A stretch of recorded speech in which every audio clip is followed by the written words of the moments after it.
السلام علیکم پیارے دوستوں، امید ہے کہ آپ سب خیریت سے ہوں گے۔ ہم آپ کے لیے ایک اور اہم ویڈیو لے کر حاضر ہوئے ہیں۔ ویڈیو کا عنوان ہے مسلمان قربانی کیوں کرتے ہیں۔ تو دوستوں ویڈیو شروع کرتے ہیں۔ طارق مسعود ایکسکلوسیو۔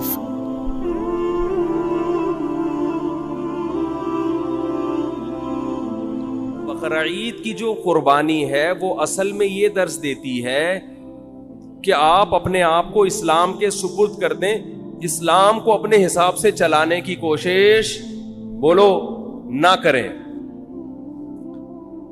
رسول اللہ صلی اللہ علیہ وسلم سے جب پوچھا گیا کہ قربانی کیا ہے تو آپ نے کیا فرمایا؟ سنت ابیکم ابراہیم، تمہارے باپ ابراہیم کی سنت۔ کیا مطلب؟ اس حدیث میں بہت ساری باتیں چھپی ہوئی ہیں، بہت ساری علم و حکمت کی باتیں۔ دیکھو، دنیا میں اس سے بڑا کوئی ظلم نہیں ہو سکتا کہ ایک انسانی جان کو قتل کیا جائے۔ ہو سکتا ہے؟ بولنا پڑے گا آپ لوگوں کو، ہے بھائی؟ کسی انسانی بلکہ کسی بے گناہ جان کو قتل کیا جائے، چاہے وہ جانور ہی ہو، انسان تو دور کی بات، بلا وجہ کسی جانور کو قتل کرنا بھی بھائی پھر ویڈیو بنا رہے ہیں، ہلو بھائی ویڈیو نہیں بنائے۔ بلا وجہ کسی انسانی جان کو قتل کرنا ساری دنیا میں غلط سمجھا جاتا ہے، اور اسلام میں بھی کیا یہ عمل حرام ہے۔ کسی بھی جان کو، وہ جان اگر انسان کی ہو تو یہ جرم اور زیادہ بڑھ جاتا ہے۔ نمبر 3، وہ جان اگر مسلمان کی ہو، کلمہ گو کی ہو، تو یہ جرم اور بھی زیادہ، بولتے کیوں نہیں یار، بڑھ جاتا ہے۔ مسلمان کا قتل کرنا اور بڑا جرم ہے۔ وہ جان اگر کسی رشتہ دار کی ہو تو اس کا جرم اور زیادہ بڑھ جاتا ہے۔ رشتہ دار کو قتل کرنا کسی غیر کو قتل کرنے سے زیادہ بڑا جرم ہے۔ رشتہ داروں میں سب سے مضبوط رشتہ اولاد کا ہوتا ہے۔ اس کی دلیل یہ ہے کہ آپ کے مرتے ہی سب سے زیادہ وراثت کس کو ملتی ہے؟ اولاد کو۔ اس لیے اسلام نے سب سے گہرا رشتہ کس کا مانا ہے؟ اولاد کا۔ تو اولاد کو قتل کرنا قتل کی نوعیت میں اور بھی بڑا جرم۔ کیا خیال ہے بھائی؟ تو باپ کو حکم دیا جا رہا۔ اچھا، چھٹی بات، اولاد بھی ایسی جو بے قصور ہو۔ بعض دفعہ اولاد نے کچھ ایسے کام کیے ہوتے ہیں، آدمی غصے میں آ کے مار دیتا ہے اس کو، وہ بھی غلط کرتا ہے، قتل تو پھر بھی جائز نہیں ہے۔ لیکن اولاد اگر کیا ہو، معصوم اور نیک، کوئی قصور نہیں ہے اس کا، اس کو قتل کرنا اور بھی بڑا جرم۔ پھر وہ اولاد اگر نابالغ ہو تو شریعت میں نابالغوں کے حقوق بالغوں سے زیادہ ہیں۔ آج تو ان حقوق پر عمل نہیں ہوتا، یہ خوب مسئلہ سمجھ لیں۔ نابالغ بچے کا مال اس کی پرمیشن سے بھی آپ استعمال نہیں کر سکتے۔ نابالغ بچہ صدقہ کرے گا تو شریعت میں وہ کالعدم ہے، کیونکہ اس کو یہ حق نہیں ہے کہ اپنا مال کسی کو دے دے۔ وہ ابھی نہ سمجھے، شریعت نے اس کے تصرفات اور اس کے اس قسم کے افعال کو کالعدم قرار دیا ہے۔ نابالغ بچہ آپ کو اپنا پلاٹ گفٹ کر دے، شریعت اس کو کالعدم مانتی ہے۔ کوئی وصیت کر دے، کالعدم۔ سمجھتے ہو؟ کیونکہ اس کے مال کی حفاظت اور اچھا، نابالغ بچے سے آپ کوئی کام بھی نہیں لے سکتے۔ یہ بہت اہم پوائنٹ کی بات ہے۔ لوگ خدمت لے رہے ہوتے ہیں نا، وہ بچہ کوئی جا بیٹا یہ لے کر آ، جا بیٹا پانی لے کر آ، جا بیٹا یہ لے کر آ۔ تو علماء نے یہ مسئلہ بیان کیا ہے کہ نابالغ بچے سے آپ کوئی کسی قسم کی خدمت نہیں لے سکتے۔ والدین خدمت لے سکتے ہیں، اسی طرح استاذ والدین کی پرمیشن سے اتنی خدمت لے سکتا ہے جس کا تعلق تربیت سے ہو۔ بہت مشکل ہے بات سمجھانا، بہت مشکل۔ مثال کے طور پر آپ نے پڑھنے کے لیے اپنا بچہ کسی ٹیچر کے حوالے کیا، اب ٹیچر کا ادب بھی آپ چاہتے ہیں اپنے بچے کو سکھانا، تو ماں باپ نے بچے سے یہ کہا اور ٹیچر سے بھی یہ کہا کہ اس سے خدمت لیتے رہا کریں, کبھی کبھار پانی منگوا لیا, یہ کام کروا لیا, دکان سے جو ہے وہ کوئی چیز منگوا دی, تاکہ اس میں استاذوں کی خدمت کا جذبہ برقرار رہے. تو ٹیچر اس نیت سے اس سے خدمت لے سکتا ہے تاکہ اس میں خدمت کا جذبہ برقرار رہے, اور یہ بھی جب لے سکتا ہے جب بچے کے والدین کی طرف سے ٹیچر کو اس کی پرمیشن بھی ہو, کیونکہ اصل متولی ماں باپ ہیں, استاذ نہیں ہے. بہت مشکل ہے یار, کیسے سمجھائیں.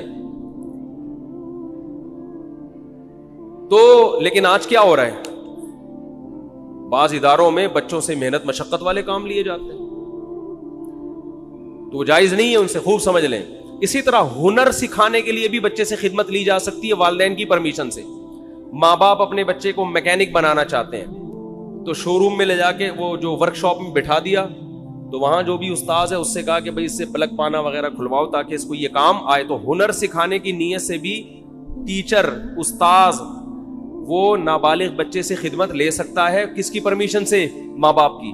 مگر اس میں بھی یہ ہے کہ یعنی زیادہ محنت مشقت والے کام اس صورت میں بھی جائز نہیں ہے جس سے وہ تنگ آنا شروع ہو جائے.